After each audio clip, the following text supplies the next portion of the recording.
하나님의 말씀은 परमेश्वरको वचन एफिसी 5 अध्यायको 31 देखि 33 पदसम्म। एफिसी 5 अध्यायको 31 देखि 33 पदसम्मको वचन हामी सँगै पढ्नेछौँ। यसकारण मानिसले आफ्ना आमा बुबालाई छोडेर आफ्नी पत्नीसँग मिलिरहन्छ र ती दुवै एउटै शरीर हुनेछन्। यो एउटा गम्भीर रहस्य हो अनि यो कुरा म ख्रीष्ट र मण्डलीको सम्बन्धमा बोल्दछु। जे भए पनि तिमीहरू हरेकले आफ्नी पत्नीलाई आफैलाई झै प्रेम गर र पत्नीले पनि आफ्ना पतिको आदर गरोस्। आमेन। 하나님 아버지, परमेश्वर पिता, पवित्र प्रभुको दिनमा हामी तपाईले दिनुहुने वचन लिन चाहन्छौँ। तपाईले आफ्नो दासलाई तपाईको ठुलो अधिकार दिनुहोस्, शक्ति दिनुहोस् र तपाईको वचन प्रचार गर्नलाई कुनै कमी नभएको होस्। अनि हाम्रा सबै सन्तहरू पनि तपाई परमेश्वरले दिनुहुने जीवनको वचन लिन सक्नुभएको होस्। सहायता गर्नुहोस्। येशू प्रभुको नाममा प्रार्थना चढाउँछौँ। आमेन।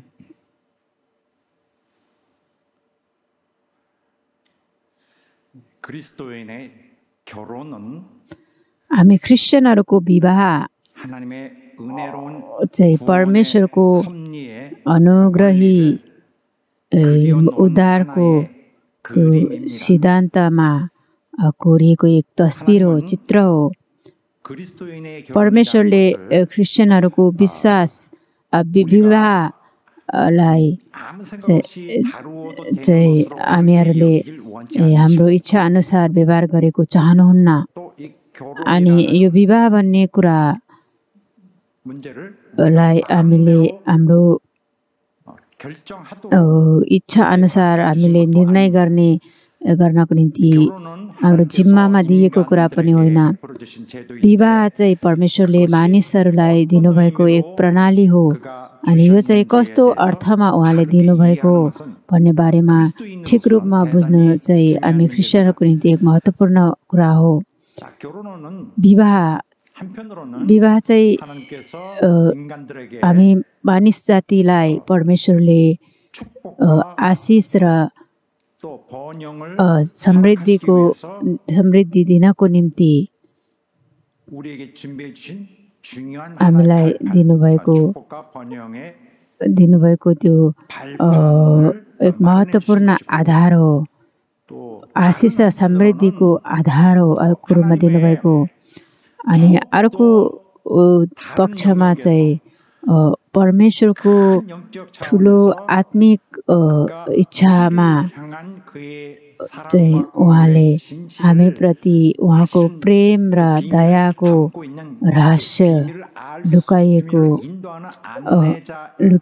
त्यो र त्यो लुकिएको रहस्यलाई खुलाउने एक निर्देशन पनि हो। अर्थात्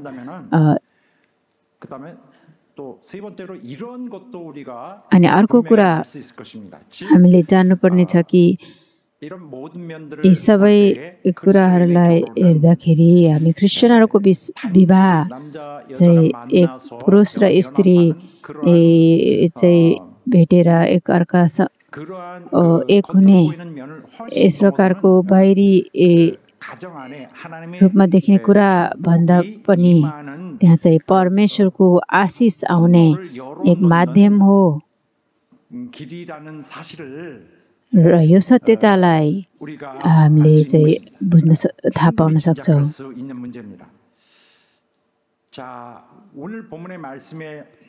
आजको वचन अनुसार हामीले हेऱ्यौँ भने पहिलो रूपमा बुझ्नुपर्ने कुरा चाहिँ विवाह चाहिँ तोड्न सकिँदैन।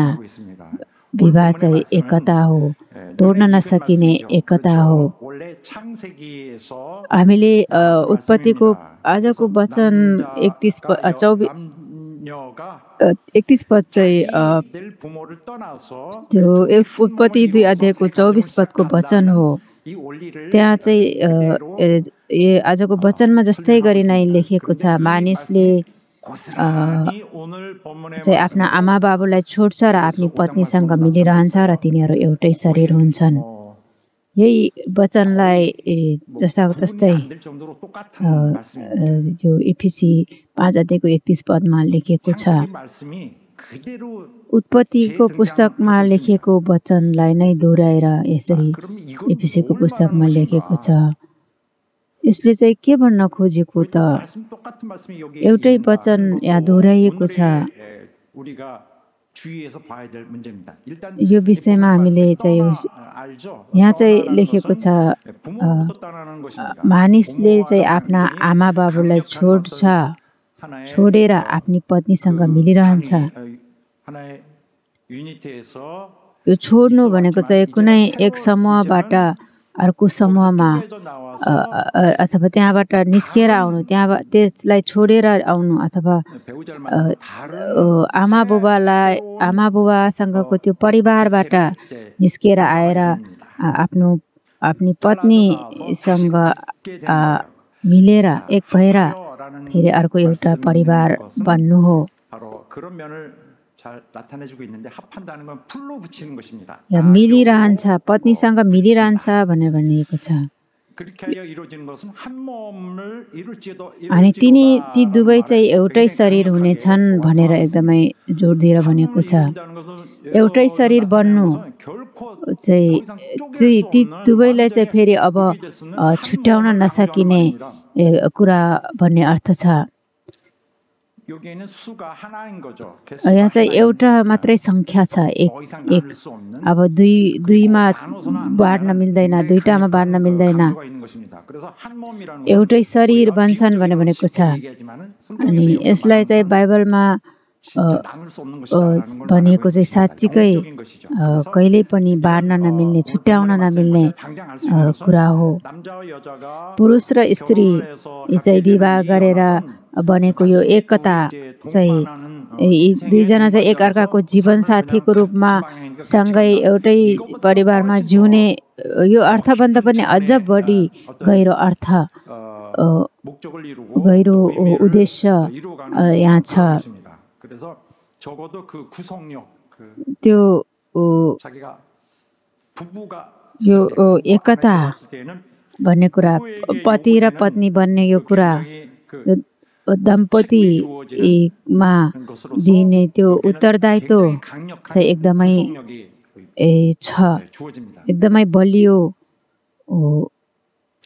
बन्धन हो त्यो। यसअघि म आमा बुबासँग थिएँ, आमा बुबासँगको त्यो परिवारमा चाहिँ मलाई अलि स्वतन्त्रता छ, अलि सजिलो छ भने पनि अब चाहिँ विवाह गरेपछि उसलाई दिएको जिम्मेवारी चाहिँ एकदमै ठुलो हुन्छ र उसले गर्नुपर्ने त्याग र अर्पण चाहिँ त्यहाँ छ, त्यहाँ चाहिँ ठुलो कर्तव्य छ उसको। अनि यो विवाह चाहिँ परमेश्वरको इच्छा अनुसारको हो, परमेश्वरको योजना अनुसार हो। अनि परमेश्वरको योजना अनुसार बाँधिएको यो विवाह चाहिँ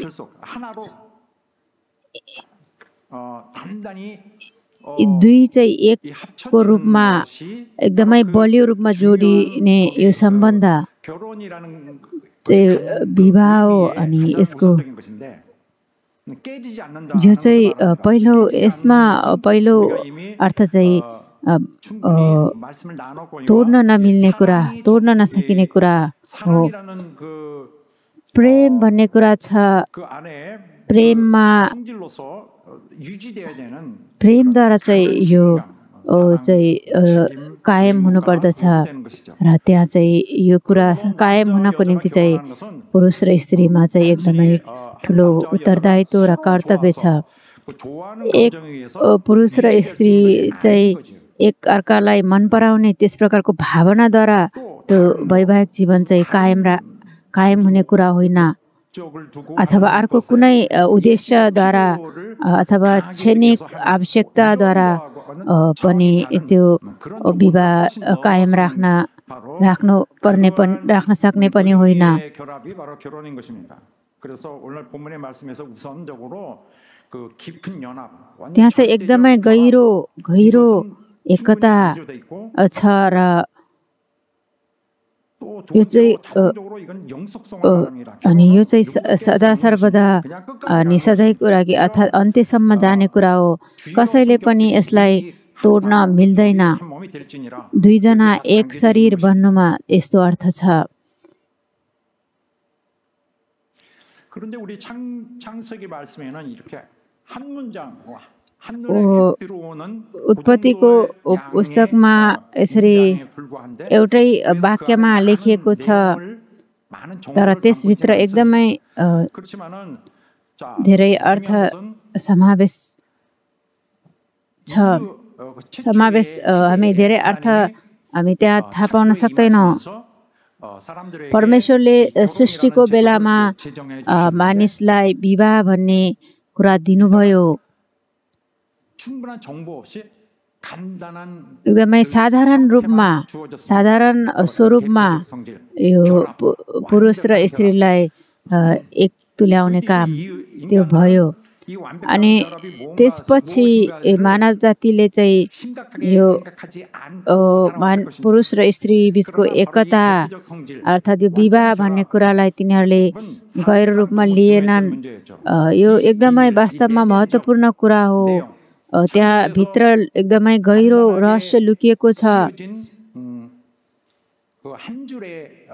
उत्पत्तिको पुस्तकमा लेखेको यो एक लाइनको, एक वाक्यको यो वचन, यो कुरामा चाहिँ मानिसहरूले सही रूपमा बुझ्न सकेनन्। मानिस आफ्ना आमा बुबालाई छोडेर आफ्नो पत्नीसँग मिलिरहन्छन् र तिनीहरू एउटै शरीर हुन्छन् भन्ने कुराको रहस्य चाहिँ एफिसीको पुस्तकमा खुलाइएको छ। उत्पत्ति 2 अध्यायको 24 पदको वचन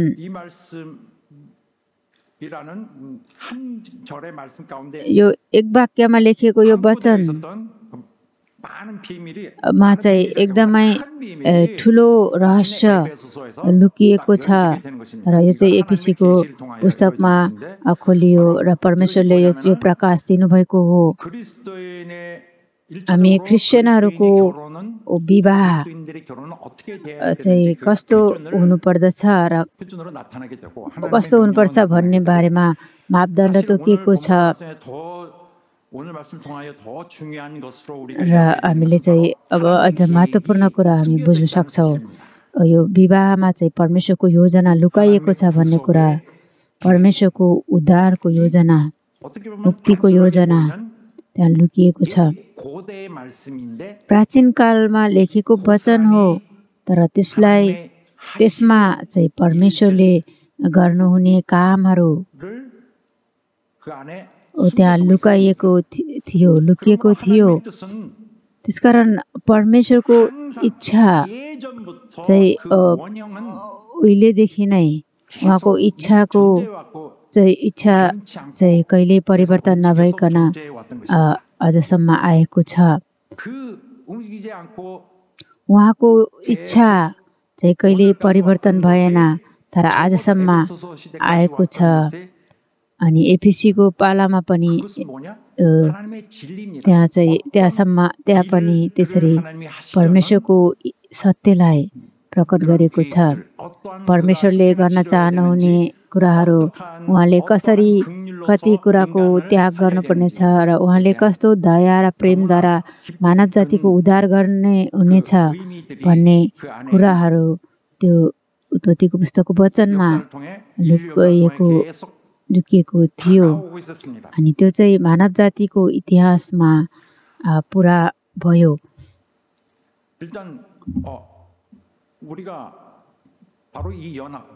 यो एकता अर्थात् विवाह भन्ने प्रणालीमा परमेश्वरको इच्छा के हो भन्ने कुरा चाहिँ हामीले जान्न आवश्यक छ।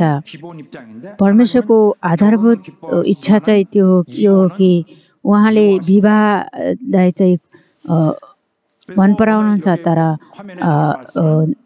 सम्बन्ध विच्छेदलाई चाहिँ उहाँले घृणा गर्नुहुन्छ।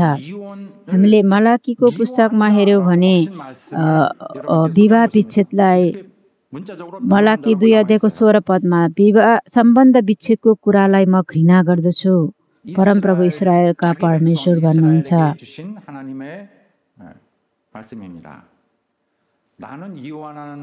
सम्बन्ध विच्छेदको कुरालाई म घृणा गर्दछु।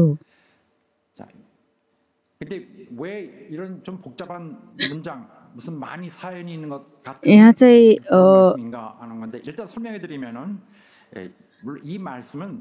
यो वचन चाहिँ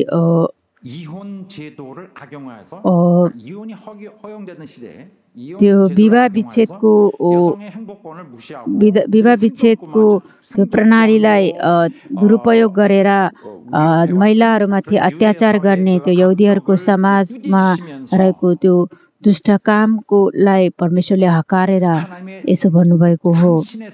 र उहाँले चाहिँ मेरो विचार चाहिँ यो हो, मेरो इच्छा चाहिँ यो हो कि म चाहिँ सम्बन्ध विच्छेदलाई घृणा गर्दछु भनेर भन्नुभएको छ। यी वचनको परिवेश अर्थात् पृष्ठभूमि चाहिँ यस्तो छ भन्ने कुरा हो। परमेश्वरले चाहिँ खासमा वास्तवमा उहाँले चाहिँ विवाह विच्छेद सम्बन्ध विच्छेदलाई चाहिँ चाहनुहुन्न। किनभने विवाह चाहिँ तोड्न मिल्दैन, फुटाउन मिल्दैन। तर मानिसहरूले चाहिँ विवाहलाई फुटाउन यस्तो यस्तो अवस्थामा फुटाउन मिल्छ भनेर सोच्ने गरेका थिए। वास्तवमा परमेश्वरले चाहिँ तोड्न नमिल्ने, फुटाउन नमिल्ने गरी विवाह दिनुभएको हो। तर मानिसहरूले चाहिँ विवाहलाई तोड्ने गर्छन् र तोड्ने गरे। त्यसकारण परमेश्वरले सम्बन्ध विच्छेदलाई मन पराउनुहुन्न, घृणा गर्नुहुन्छ। मानिसहरू चाहिँ सजिलै विवाह गर्छन् र सजिलै विवाह विच्छेद गर्छन्।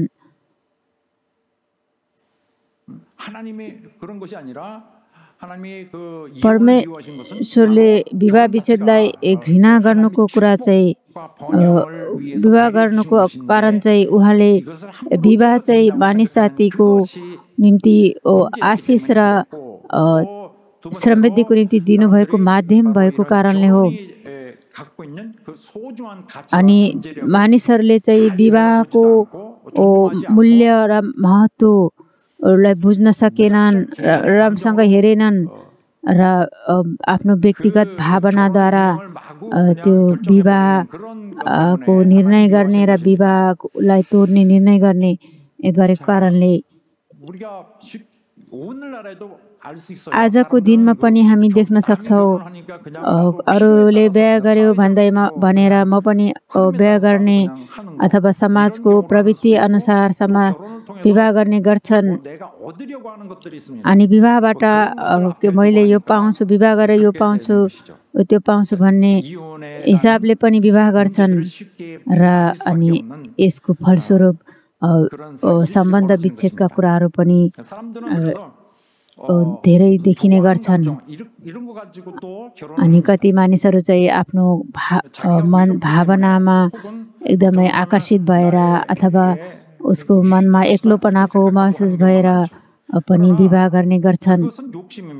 यी कुराहरू चाहिँ मानवीय अभिलाषाहरू हुन्। यस्ता आकर्षणका कुराहरू अथवा विवाह त्यो भावनाहरू छेलायो भने अब त्यो विवाह चाहिँ टुट्न सक्छन्।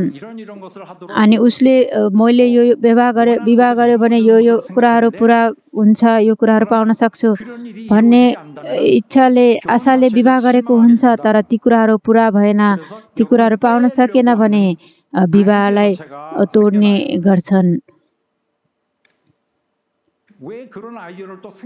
किन यस्ता विचारहरू गर्ने गर्छन् त? मानिसको भ्रष्टताको कारणले हो, मानिसको पतितपनाको कारणले हो।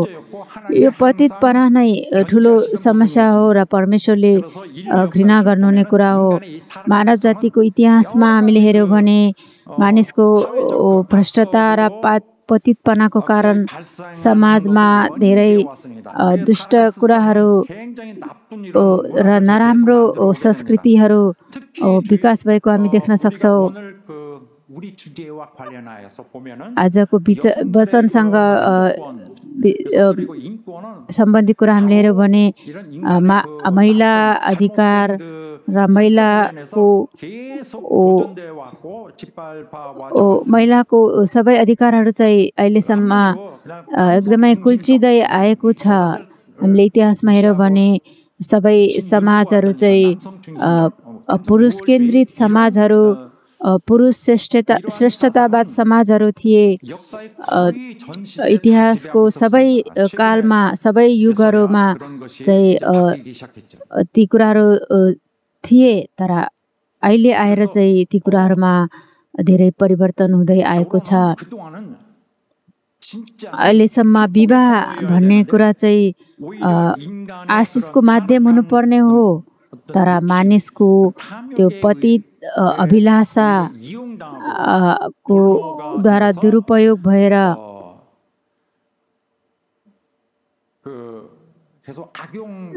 एकदमै महिलाको दुरुपयोग भएको दुरुपयोगको रूपमा चल्दै आएको हामी देख्न सक्छौँ। र यो विवाह भन्ने कुरालाई चाहिँ जतिखेर मन लाग्छ त्यतिखेर तोड्न सक्ने कुराको रूपमा मानिसहरूले लिँदै आए। तर विवाहको बारेमा हामीले सोच्दाखेरि चाहिँ त्यहाँ चाहिँ परमेश्वरको नियम छ। मानिसको आवश्यकता पुरा गर्ने गर्नको निम्ति विवाह गर्ने होइन, तर विवाह चाहिँ परमेश्वरले तय गर्नुभएको आशिष र समृद्धि पाउने माध्यम हो।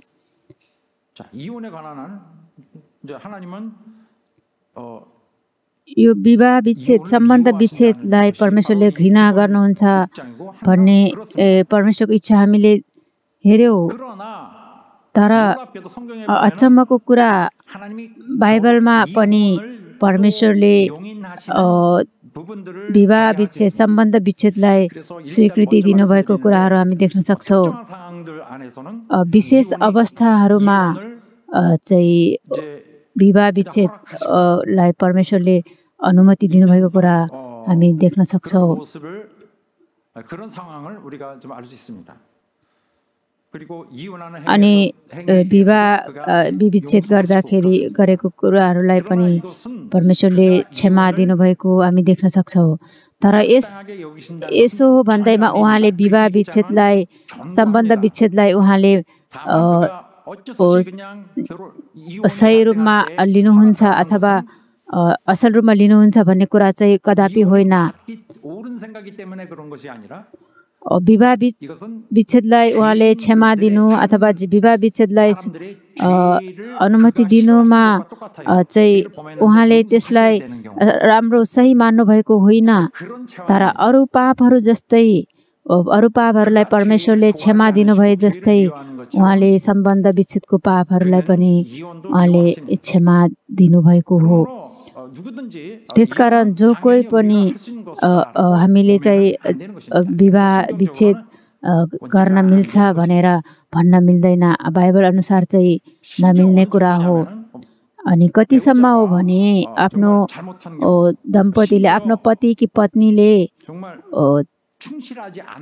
एकदमै पति कि पत्नी चाहिँ विश्वासघात गरे, अविश्वासी भए, अविश्वासका व्यवहारहरू गरे अर्थात् व्यभिचार गरे भने पनि तत्कालै विवाह विच्छेदमा जाने कुरा गर्नु हुँदैन। यसरी एकै क्षणमा विवाहलाई तोड्ने काम भने गर्नु हुँदैन। हामी चाहिँ एकदमै हतार गर्नु हुँदैन। विवाह विच्छेदको कुरामा हामी चाहिँ हतार गर्नु हुँदैन। विवाह भन्ने कुराको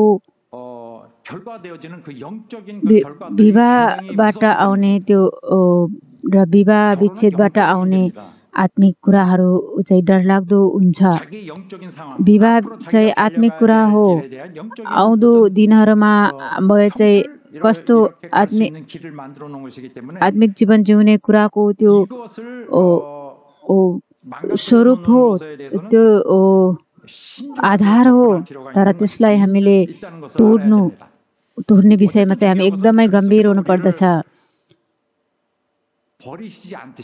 परमेश्वरले ख्रिस्टले हामीलाई कहिले हामीले पाप गरे पनि उहाँले हामीलाई नत्याग्नु भए जस्तै हामीले पनि आफ्नो पति कि पत्नीले गल्ती गर्यो, नराम्रो काम गर्यो भन्दैमा तत्कालै तिनलाई छुटाउनु अथवा त्यसबाट छुट्ने काम गर्नु हुँदैन। हामीले चाहिँ क्षमा गर्नुपर्दछ। हामी सबैले चाहिँ जीवनभरि हामीले परमेश्वरबाट यसुबाट क्षमा पाउँदै आएका छौँ। दिनदिनै हामी पाप गर्छौँ। हिजो आज भोलि पनि हामी त्यसै गर्नेछौँ र पनि प्रभुले हामीलाई क्षमा दिनुहुन्छ। त्यसकारण हामीले जीवनभरि हामीले चाहिँ क्षमा पाउँछौँ।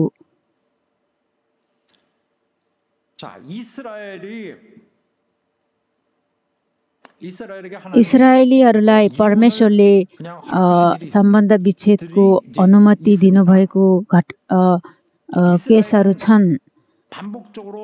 इस्राएलले पटक पटक परमेश्वरको विद्रोह गरे, उहाँलाई बारम्बार उहाँप्रति विश्वासघात गरे, विश्वासघाती भए। यो अविश्वासी चाहिँ आत्मिक रूपमा व्यभिचार हो। हामीले पुरानो करारमा हेऱ्यौँ भने यो चाहिँ एकदमै शर्मको कुरा हो। विश्वासघाती हुनु चाहिँ व्यभिचार गर्नु हो आत्मिक रूपमा। परमेश्वरले इस्राएल जातिलाई चुन्नु भएको थियो। उहाँले चाहिँ तिनीहरूलाई प्रेम गर्ने निर्णय गर्नुभएको थियो। यिर्मया 31 अध्यायको 3 पदमा हेऱ्यौँ भने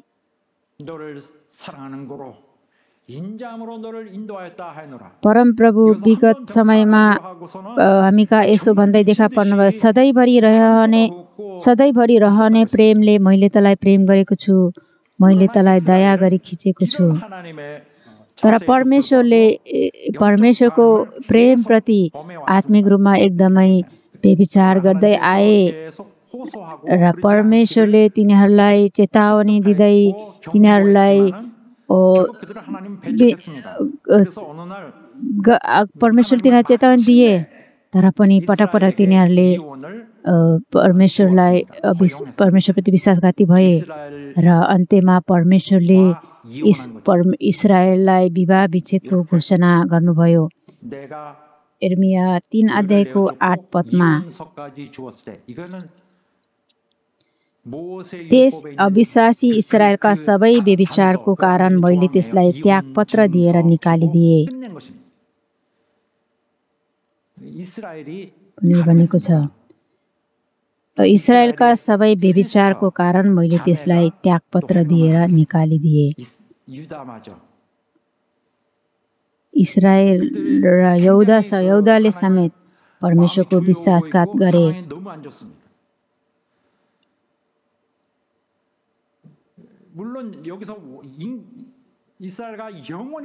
तापनि मैले हेरेँ त्यसकी विश्वासघाती बहिनी यहुदा डराइन्, तर गएर त्यसले पनि वेश्यावृत्ति गरे। हामीले हेर्दाखेरि इस्राएलीहरूले चाहिँ तिनीहरूको विश्वासको त्यो विश्वासी जीवन भनौँ, तिनीहरूको त्यो जीवनभरि तिनीहरूले चाहिँ परमेश्वरलाई त्यागे। परमेश्वरले पटक पटक तिनीहरूलाई क्षमा दिनुभयो, तापनि तिनीहरू चाहिँ परमेश्वरदेखि तर्केर गए र परमेश्वरले अब तिनीहरू चाहिँ मरे भनेर मान्नुभएको। किनभने इस्राएल पनि र यहुदा पनि अब रहेन, यहुदी देश र इस्राएल देश अब नाश भयो। मानिसहरू त बाँकी थिए तर तिनीहरूको देश रहेन। त्यसकारण इस्राएललाई चाहिँ मरेको रूपमा परमेश्वरले हेर्नुभयो। कोही पनि फर्किन चाहेनन्। मानिसहरू चाहिँ कैद भएर लगिए। यसरी पुरानो करारको विश्वासको चाहिँ अन्त्य भयो। त्यसकारण हिब्रूको पुस्तकमा हेऱ्यौँ भने कोही त्यो इच्छापत्र भन्ने कुरा छ अनि त्यो इच्छापत्र चाहिँ त्यो मानिस जीवित रहुन्जेल त्यसले काम त्यसको प्रभावकारी हुँदैन तर त्यो मानिस मरेपछि चाहिँ त्यो इच्छापत्र प्रभावकारी हुन्छ। त्यो जस्तै इस्रायलको पुरानो करार चाहिँ अब सक्यो। पुरानो करार अर्थात् परमेश्वरसँगको इस्रायलको विवाहको सम्बन्ध चाहिँ तोड्यो र यो पृथ्वीमा हामीहरूले गर्ने विवाह पनि त्यही हो। तिमी र म चाहिँ सधैँभरि जिउँछु सँगै अन्त्यसम्म जिउँछु भनेर विवाह गरेको हुन्छ अनि कुनै एकजना पहिला मर्यो भने चाहिँ त्यो बाँकी रहेको मानिस चाहिँ त्यो विवाहको बन्धनबाट स्वतन्त्र हुन्छ। त्यो जस्तै परमेश्वरको त्यागपत्र परमेश्वरको सम्बन्ध विच्छेद चाहिँ इस्रायलप्रतिको त्यो विवाह विच्छेद चाहिँ सदा सर्वदाको निम्ति थिएन। इस्रायलले पश्चाताप गरेन र निरन्तर व्यभिचार गरेको कारणले अन्त्यमा परमेश्वरले तिनीहरूलाई त्यागपत्र दिनुभयो।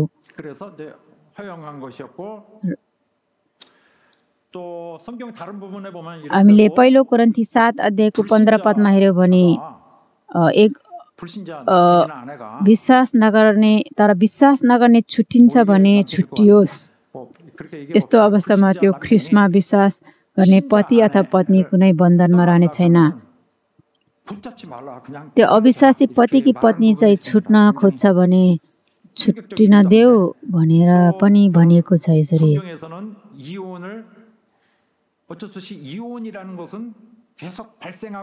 अनि बाइबल अनुसार हामीले हेऱ्यौँ भने यो विवाह विच्छेद कुराहरू चाहिँ मानव जातिको इतिहासमा सधैँ अस्तित्वमा रहेका कुराहरू हुन्, सधैँ चलिआएका र चलिरहने कुरा हुन् भन्ने कुरा हामी देख्न सक्छौँ।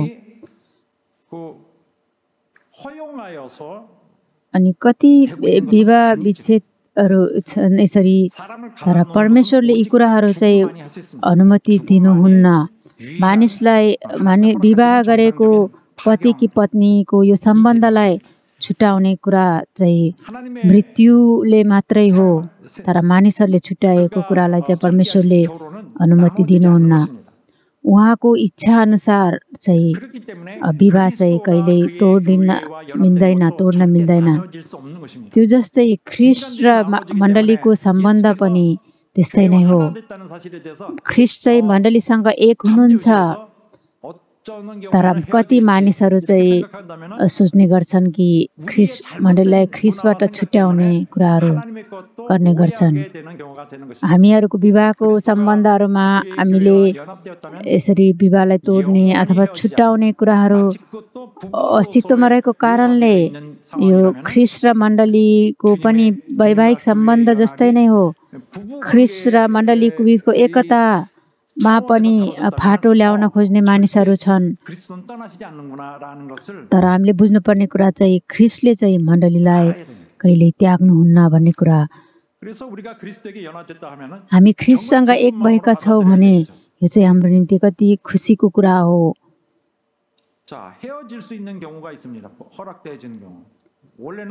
तर अपवादको रूपमा वास्तवमा विवाह चाहिँ कहिल्यै तोड्न नमिल्ने कुरा हो, तर वास्तवमा अपवादको रूपमा चाहिँ विवाह विच्छेदको कुरा अनुमति दिएको कुराहरू हामी देख्न सक्छौँ।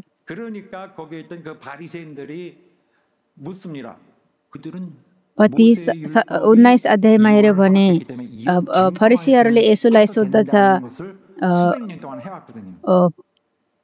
19 अध्यायको 7 पदमा, मोसाले किन विवाह विच्छेदको त्यागपत्र दिएर पत्नीलाई त्याग्ने आज्ञा दिए? उहाँले तिनीहरूलाई भन्नुभयो, तिमीहरूका हृदयको कठोरताको कारणले गर्दा मोसाले पत्नीलाई त्याग गर्ने अनुमति तिमीहरूलाई दिएका हुन्, तर सुरुदेखि यस्तो थिएन। यो चाहिँ त्यतिखेर चाहिँ मानिसहरूले चाहिँ विवाह विच्छेदको त्यागपत्र पनि नदिएर पत्नीलाई छोड्छन् र एकदमै पत्नीप्रति अन्याय र दुर्व्यवहार गरेका थिए। त्यसै कारण त्यागपत्र देऊ भनेर मोसाले अनुमति दिएको हो। स्त्रीहरूलाई एकदमै दुर्व्यवहार गरेर तर त्यो त्यागपत्र दिने व्यवस्थालाई दुरुपयोग गरेर तिनीहरूले चाहिँ स्त्रीप्रति एकदमै दुर्व्यवहार गरेर आफ्नो इच्छाले आफ्नो मनपरी स्त्रीहरूलाई त्याग्ने काम गरेका थिए। त्यसकारण येशूले तिनीहरूलाई हकारेर भन्नुभयो 7 पदमा 8 पदमा, तिमीहरूका हृदयको कठोरताले गर्दा नै मोसाले पत्नीलाई त्याग गर्ने अनुमति तिमीहरूलाई दिएका हुन्, तर सुरुदेखि यस्तो थिएन। यो चाहिँ स्त्रीहरूको माथि दया गरेर यो व्यवस्था दिएको हो, यो नियम दिएको हो, तर सुरुदेखि नै चाहिँ यस्तो थिएन। परमेश्वरले चाहिँ विवाह विच्छेद चाहनुहुन्न। यहुदीहरूले चाहिँ सयौं हजारौं वर्षसम्म त्यो गर्दै आएका थिए। त्यागपत्र दियो भने त जति पनि विवाह विच्छेद गर्न मिल्छ भनेर तिनीहरूले सोचेका थिए र त्यही अनुसार तिनीहरूले प्रभुमा प्रति यस्तो प्रश्न गरेका हुन्। मोसाले अनुमति दिएको त्यो विवाह विच्छेदको त्यागपत्र छ, त्यो तर त्यागपत्र चाहिँ महिलाहरूलाई पुरुषले गरेको त्यो दुर्व्यवहारबाट बचाउनको निम्ति त्यागपत्रको अनुमति दिएको हो। अनि स्त्रीले चाहिँ अब त्यागपत्र पायो भने अब चाहिँ उसले फेरि विवाह गर्न मिल्छ र यो विवाह चाहिँ उसले विवाह गर्न चाहिँ पाप होइन र व्यभिचार पनि होइन। उसले चाहिँ शान्ति साथ अर्को विवाह गर्न सकिन्छ।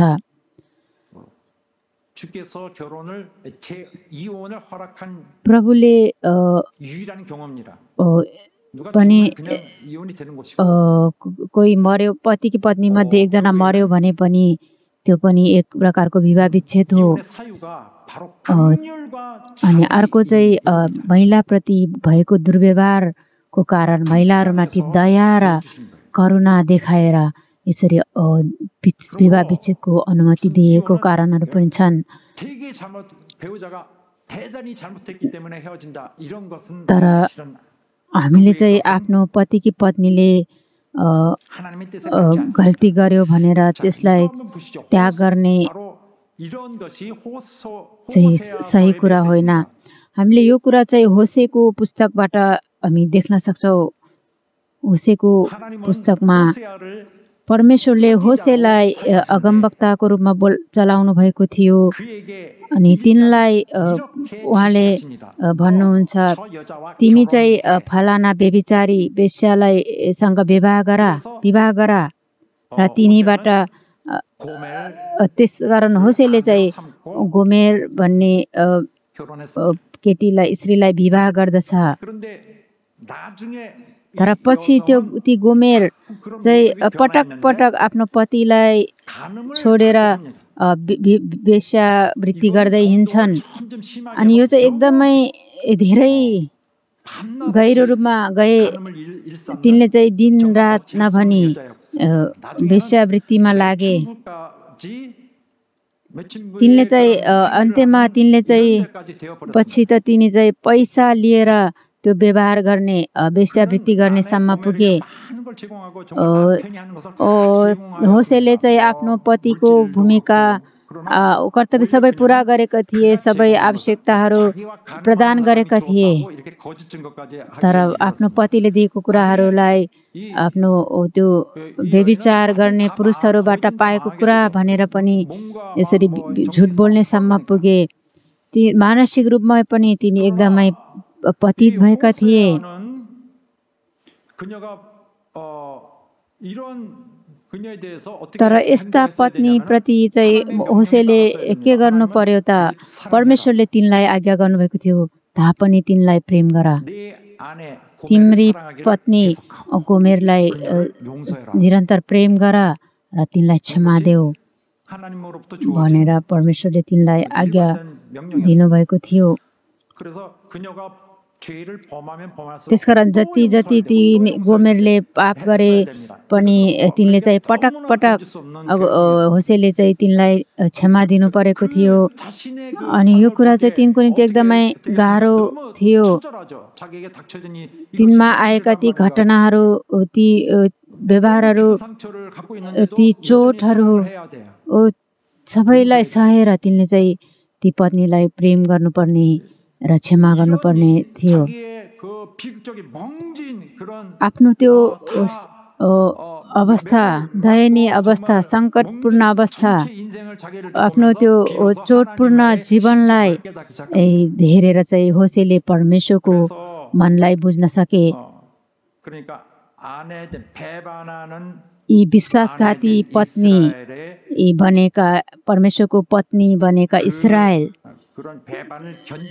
लाई परमेश्वरले सानो हुँदाखेरि उहाँको मन कस्तो होला भन्ने कुरा चाहिँ होसेले अनुभव गर्न सके र अगमवक्ताको काम, अगमवक्ताको रूपमा तिनले चाहिँ परमेश्वरको सत्यतालाई प्रचार गरे, इस्राएलहरूमाथि प्रचार गरे। यसरी होसेले चाहिँ परमेश्वरको आज्ञा पाएर आफ्नी पत्नीलाई अनुग्रह र दया देखाएर अन्त्यसम्म प्रेम गर्ने कुराको बाचा दिँदछ र तिनलाई पैसा दिएर फेरि छुट्याएर ल्याउँदछ र तिनीसँग सँगै जिउँदछ र तिनले आफ्नो पत्नीलाई चाहिँ फेरि मौका दिँदछ। यो चाहिँ परमेश्वरप्रति विश्वासघाती भएर परमेश्वरलाई त्यागेका आफ्ना प्रजामाथि प्रजालाई क्षमा दिएर अनुग्रह गर्नुहुने परमेश्वरको इच्छालाई, परमेश्वरको प्रेमलाई परावर्तन गर्दछ। अनि अन्त्यमा होसेको विवाह चाहिँ पूर्ण रूपमा पुनस्थापित भयो। हामीले होसे 14 अध्यायको 4 पदमा हेऱ्यौँ भने तिनीहरू मबाट तर्की गएकामा म तिनीहरूलाई क्षमा गर्नेछु, म तिनीहरूलाई सित्तैमा प्रेम देखाउनेछु, किनकि मेरो रिस तिनीहरूदेखि फर्केको छ। म इस्राएलको निम्ति शीत झैँ हुनेछु, त्यो लिली फुल झैँ फुल्नेछ, लेबनानको देवदारू झैँ त्यसका जरा गाड्नेछन्। परमेश्वरले यसरी आफ्ना मानिसहरूलाई, आफ्ना प्रजालाई प्रेम गर्नुभयो। अनि ख्रिस्टले मण्डलीलाई प्रेम गर्ने तरिका पनि यही हो र क्रिस्चियन पतिहरूले पत्नीहरूलाई प्रेम गर्ने तरिका पनि यही हो। प्रभुले हामीलाई कहिल्यै त्याग्नुहुन्न, तर हामीहरूको निम्ति आवश्यक कुरा चाहिँ पश्चाताप हो। सधैँ हामी चाहिँ पश्चाताप गर्नुपर्दछ। कुनै एक पति छ अनि तिनको पत्नी चाहिँ एकदमै अविश्वासी छ अथवा विश्वासघाती कामहरू गर्छ। होसेकी पत्नी गोमेर जस्तै एकदमै भ्रष्ट कामहरू गर्दै हिँड्छ भने पनि त्यो बदला लिने हिसाबले सोच्नुभन्दा पनि पहिला उसले सोच्नुपर्ने कुरा छ कि परमेश्वरले मेरा कति धेरै पापहरूलाई क्षमा गर्नुभएको छ भन्ने कुरा तिनले बुझ्नुपर्दछ र आफ्नी पत्नीले चाहिँ त्यसभन्दा एकदमै थोरै पाप गरेका हुन् भन्ने कुरा हामीले बुझ्नुपर्दछ। मैले परमेश्वरलाई, मेरी पत्नीले मलाई मेरो मन दुखाएको भन्दा कति बढी मैले परमेश्वरको मन दुखाएको छु भन्ने कुरा बुझ्नुपर्दछ। अनि यो कुरा चाहिँ होसेको पुस्तकबाट हामी बुझ्न सक्छौँ। हामीले परमेश्वरबाट पाएको क्षमा चाहिँ एकदमै ठुलो प्रेम हो, एकदमै उहाँको ठुलो दयाको दया र कृपाबाट पाएको अनुग्रह हो।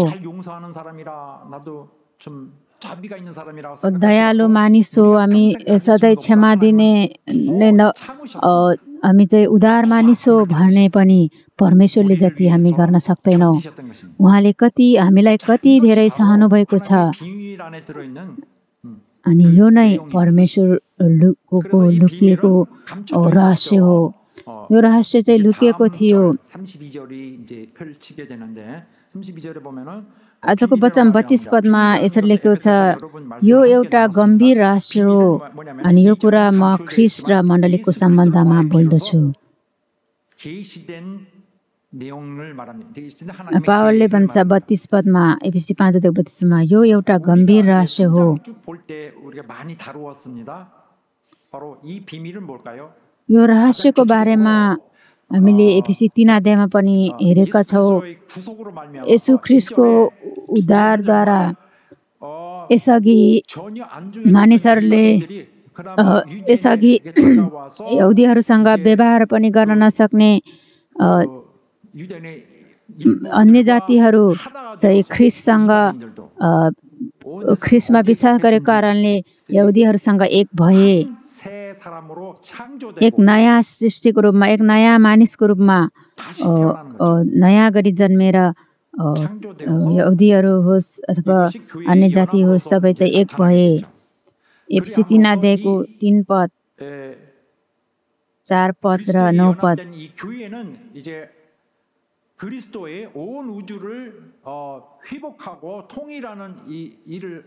अनि यसरी चाहिँ ख्रिस्टले चाहिँ सम्पूर्ण विश्वलाई ख्रिस्टमा एकतामा ल्याउनुहुन्छ। 9 पदमा, सबै कुरा सिर्जना हुने परमेश्वरमा युग युगदेखि लुप्त रहेका रहस्यको योजना के हो, सो सबै मानिसहरूलाई खुलस्त गराउने अनुग्रह मलाई दिइयो। पावलले भन्दछ, हामी सम्पूर्ण ब्रह्माण्ड, सम्पूर्ण संसार चाहिँ येशूको मण्डलीमा केन्द्रित हुँदछ। मण्डलीद्वारा चाहिँ यो एकताको रहस्य खुलिएको छ। त्यसकारण पावलले भन्दछ 5 अध्यायको 32 पदमा, यो एउटा गम्भीर रहस्य हो, गम्भीर रहस्य हो। 2 अध्यायको 19 पदमा, यसरी अब तिमीहरू विदेशी र प्रवासी होइनौ, तर सन्तहरूसँग तिमीहरू सङ्गी नागरिक र परमेश्वरको परिवारका सदस्यहरू भएका छौ।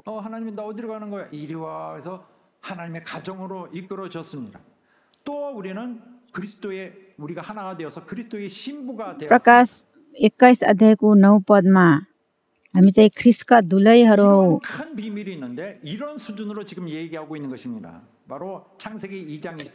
प्रभुको थुमाकी पत्नी भनेर भनिएको छ। उत्पत्ति 2 अध्यायको 24 पदमा, मानिसले आफ्ना आमा बुबालाई छोड्छ र आफ्नी पत्नीसँग मिलिरहन्छ र तिनीहरू एउटै शरीर हुन्छन्। यहाँ चाहिँ यो वचनमा चाहिँ ख्रिस्टले चाहिँ मण्डलीलाई पत्नीको रूपमा लिनुहुन्छ र मण्डलीसँग एक भएर रहनुहुन्छ भन्ने रहस्य चाहिँ यो वचनमा लुकिएको छ। सृष्टिदेखि नै, सृष्टि अघि नै ख्रिस्टले चाहिँ आफूप्रति विश्वासघाती जनाउने यी मानव जाति, पापी मानव जातिहरूको निम्ति उहाँले प्रेम र दया देखाउनुहुनेछ र तिनीहरूको निम्ति आफैलाई दिनुहुनेछ र तिनीहरूलाई आफूमा एक तुल्याउनुहुनेछ भन्ने कुरा लुकाइएको थियो। अनि प्रभुले चाहिँ अन्त्यसम्मै मानिस जातिलाई प्रेम गर्ने र मानिस जातिलाई उद्धार गर्ने र मानिस जातिको निम्ति आफैलाई दिने त्यो योजना चाहिँ यो उत्पत्तिको वचनमा लुकिएको थियो। मुक्तिको रहस्य त्यहाँ चाहिँ लुकिएको थियो। अनि यो चाहिँ कति गम्भीर रहस्य हो भनेर आजको वचनमा भनिएको छ।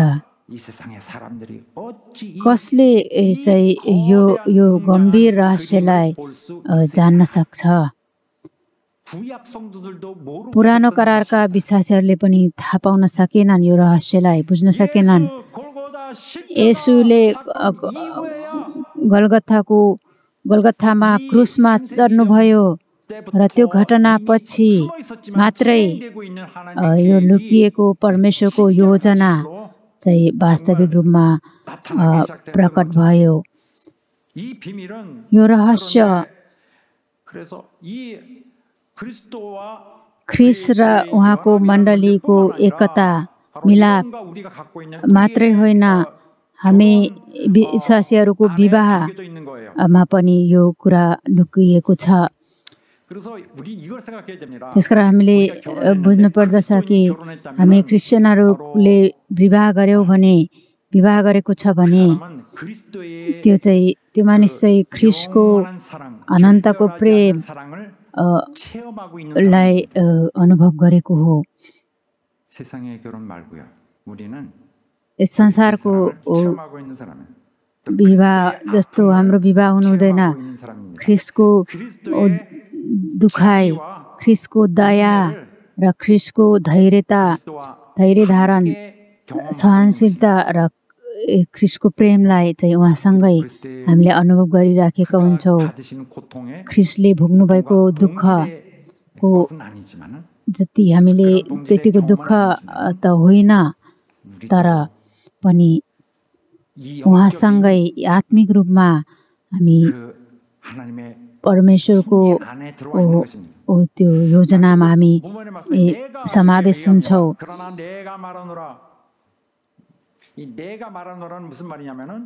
यहाँ पावलले भन्दछ यो कुरा म ख्रिस्ट र मण्डलीको सम्बन्धमा बोल्दछु भनेको छ। यो चाहिँ निष्कर्षको रूपमा भनेको हो। अरू धेरै व्याख्याहरू होला, तर ती कुराहरूको आवश्यकता छैन। तर वास्तविक प्रकाश चाहिँ यो हो, तिमीहरूले आफ्नो इच्छा अनुसार व्याख्या नगर, तर म बोल्दछु, मैले बोलेको यो कुरा नै प्रकाश हो, परमेश्वरले मलाई दिनुभएको प्रकाश हो। त्यतिखेर परमेश्वरको रहस्यको बारेमा यहुदीहरूले आफ्नो इच्छा अनुसार व्याख्या गरे, तर पावलले भन्दछ तिमीहरू चुपचाप रहो, ती कुराहरू होइन भनेर तिनले चाहिँ निष्कर्षको रूपमा भनेको हो। यो चाहिँ ख्रिस्ट र मण्डलीको सम्बन्ध हो। पुरानो करारमा धेरै बाइबलका वचनहरूमा परमेश्वरलाई पति र इस्राएललाई पत्नीको रूपमा लेखेको कुराहरू हामी देख्न सक्छौँ। एसायाको पुस्तकमा, एर्मियाको पुस्तकमा, अनि पुरानो करारमा मात्रै होइन, नयाँ करारमा येशूले पनि भन्नुभएको छ। मर्कुसको पुस्तकमा हेऱ्यौँ भने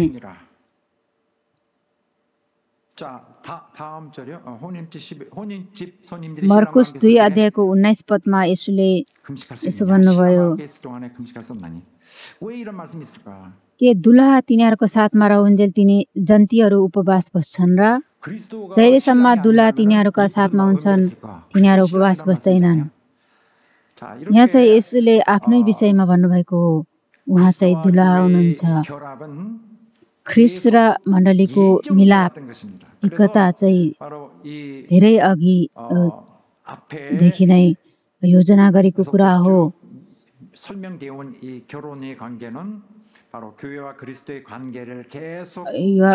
एफिसी 5 अध्यायको धेरै ठाउँमा हामीले हेऱ्यौँ, अगाडिको वचनदेखि नै हामीले हेऱ्यौँ। अनि त्यो चाहिँ पति पत्नीको सम्बन्ध अर्थात् विवाह र ख्रिस्ट र मण्डली बिचको सम्बन्ध हो। यो चाहिँ साँचो एकता हो, संसारले नक्कल गर्न नसक्ने साँचो एकता हो। अनि यो चाहिँ विवाह हो। 2000 वर्ष अघि येशू चाहिँ क्रुसमा चढ्नुभयो र मृत्युबाट बौरी भएर उठ्नुभयो र स्वर्ग चढी जानुभयो। अनि ख्रिस्टमा अब ख्रिस्टमा विश्वास गर्नेहरू चाहिँ ख्रिस्टका दुलै बने, मण्डली बने, ख्रिस्टका दुलै बने र त्यसप्रति अब ख्रिस्टले चाहिँ मण्डलीप्रति सधैँ मण्डलीको हेरचाह र रक्षा गर्नुहुन्छ। र हामीले यसरी ख्रिस्ट र मण्डलीको एकता र मिलापको बारेमा चाहिँ पुरुष र स्त्री चाहिँ पति पत्नी बनेर चाहिँ जीवनभरि एउटै शरीर बन्ने कुरा।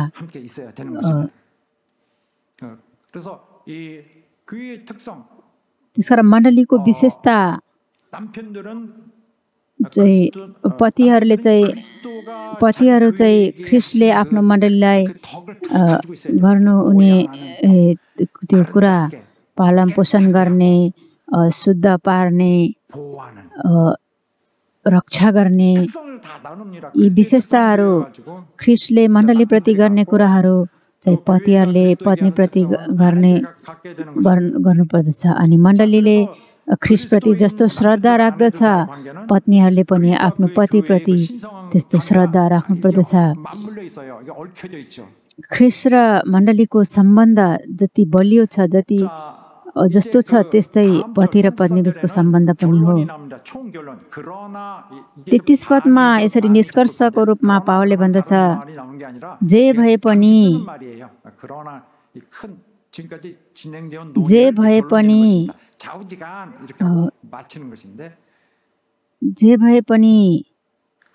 भनेर निष्कर्षको रूपमा अहिलेसम्म भनिएका कुराहरूको निष्कर्षको रूपमा र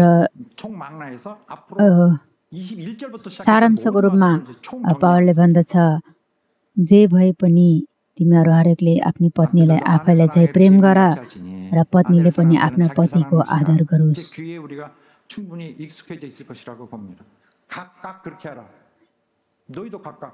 तिमीहरू हरेकले भनेर भनिएको छ। कोही पनि यहाँबाट छुटिन मिल्दैन। प्रत्येकले, हरेकले, एक एकजनाले त्यसो गरोस्। अनि पत्नीहरू चाहिँ यो मेरो निम्ति होइन भनेर भन्न मिल्दैन। पत्नीले पनि आफ्ना पतिको आदर गरोस्। प्रत्येकले गर्नुपर्ने कर्तव्यहरू छन्।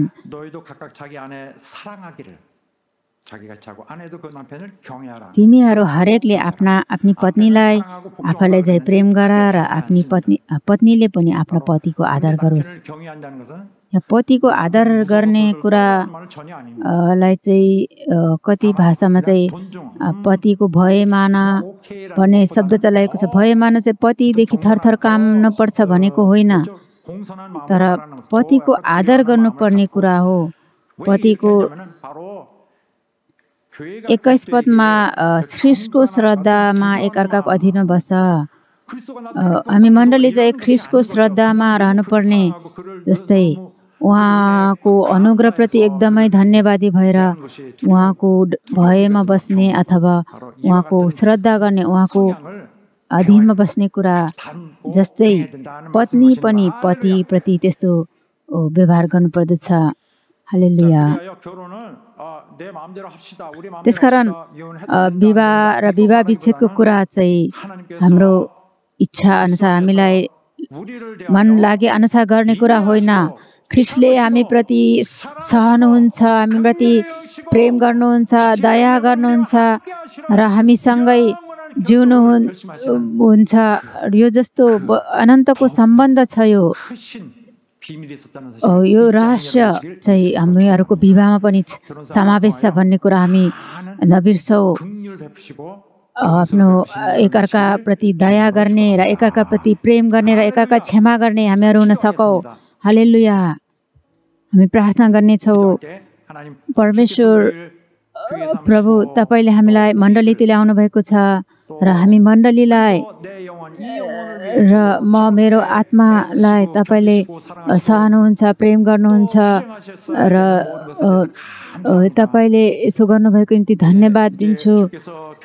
प्रभुले मलाई विवाह दिनुभएको छ, वैवाहिक जीवनमा पनि तपाईले मलाई सहायता गर्नुहोस् र वैवाहिक जीवनद्वारा प्रभुको सेवा गर्ने र प्रभुको श्रद्धा गर्ने हामीहरू बन्न सकौँ। प्रभु हाम्रो परिवारमा पनि पवित्र एकता र मिलाप रहेको होस् भन्दै हामी प्रार्थना चढाउनेछौँ।